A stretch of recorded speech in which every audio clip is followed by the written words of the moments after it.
एक दिन मैं अपने कमरे में बैठकर लैपटॉप पर कुछ काम कर रहा था। उस दिन मेरे घर में मेरे अलावा और कोई नहीं था। तभी मेरे बगल वाली चाची मेरे कमरे में आई।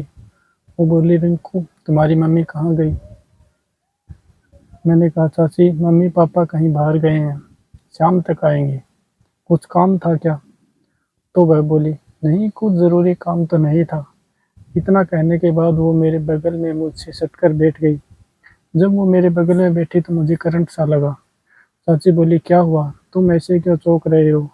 मैंने कहा, चाची तुम अचानक से मुझसे चिपक के बैठ गई इसलिए थोड़ा अजीब सा लग रहा है।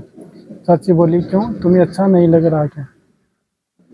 सच कहूँ तो चाची, इस तरह से मुझसे सटकर बैठना मुझे भी बड़ा अच्छा लग रहा है। मैं लैपटॉप पर काम कर रहा था, तभी चाची बोली, अच्छा रिंकू एक बात पूछूं, तुम किसी से कहोगे तो नहीं? मैंने कहा, हाँ पूछो।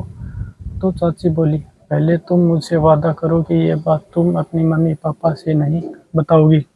मैंने कहा, ठीक चाची मैं वादा करता हूँ, मैं किसी और से नहीं बताऊंगा। चाची बोली, अच्छा इस लैपटॉप में वो सारी फिल्में आती हैं ना? मैंने कहा, हाँ चाची, इसमें तुम वो सब मूवी भी देख सकती हो।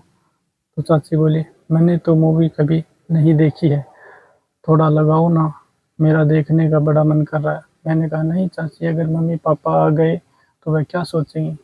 तो चाची बोली, ठीक है, तुम एक काम करो, आज रात को मेरे पति एक रिश्तेदार के यहाँ शादी में जा रहे हैं और आज रात मैं छत के ऊपर सोऊंगी, तो तुम भी वहाँ आ जाना, हम साथ साथ मूवी देखेंगे।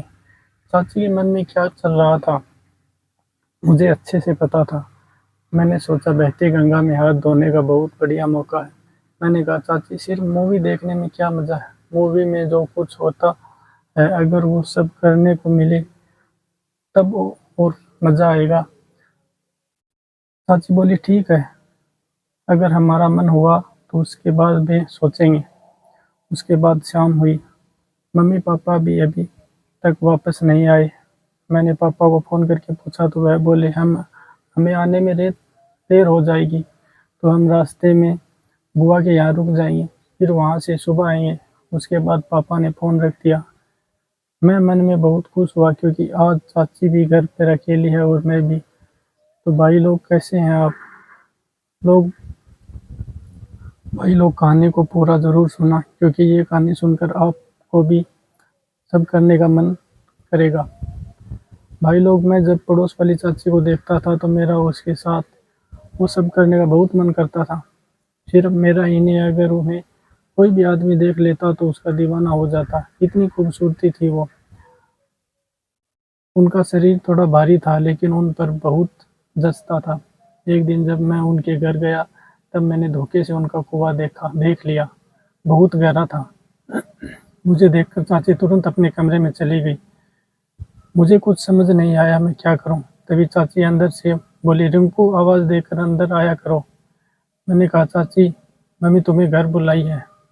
तो चाची बोली, ठीक है तुम जाओ, अभी मैं आ रही हूँ। उसके बाद मैं चला गया और तभी से मैंने मन बना लिया था कि एक बार चाची के कुएं का पानी जरूर पीऊंगा।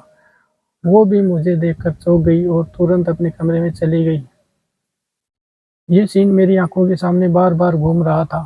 उसके बाद मैं चाची के कुएं का पानी पीने का मौका तलाश करने लगा। फिर धीरे धीरे कुछ दिन बीत गए और आखिर में आज वो दिन आ ही गया। चाची मुझे रात को छत पर आने के लिए बोल कर चली गई। मेरे और उनके घर की छत बिल्कुल सटी हुई थी, तो मैं रात को छत के ऊपर गया। मैं धीरे से फ़ोन ऑन कर चाची के छत पर गया। चाची पहले से ही अपनी छत पर सोई थी। मुझे देखकर वो बोली, आओ जल्दी आओ, मैं बहुत देर से तुम्हारा इंतज़ार कर रही हूँ। चाची बोली, तुम्हें यहाँ आते किसी ने देखा तो नहीं? मैंने कहा, नहीं चाची, मेरे मम्मी पापा भी आज घर पर नहीं आएंगे, वो कल सुबह आएंगे। तभी चाची बोली, चलो अच्छा है, अब जल्दी से मूवी लगाओ, हम सोकर देखेंगे। उसके बाद हम दोनों छत के ऊपर सोते हुए मज़े से मूवी देखने लगे। उसके बाद जब मूवी ख़त्म हुई तो हमारी मूवी शुरू हो गई।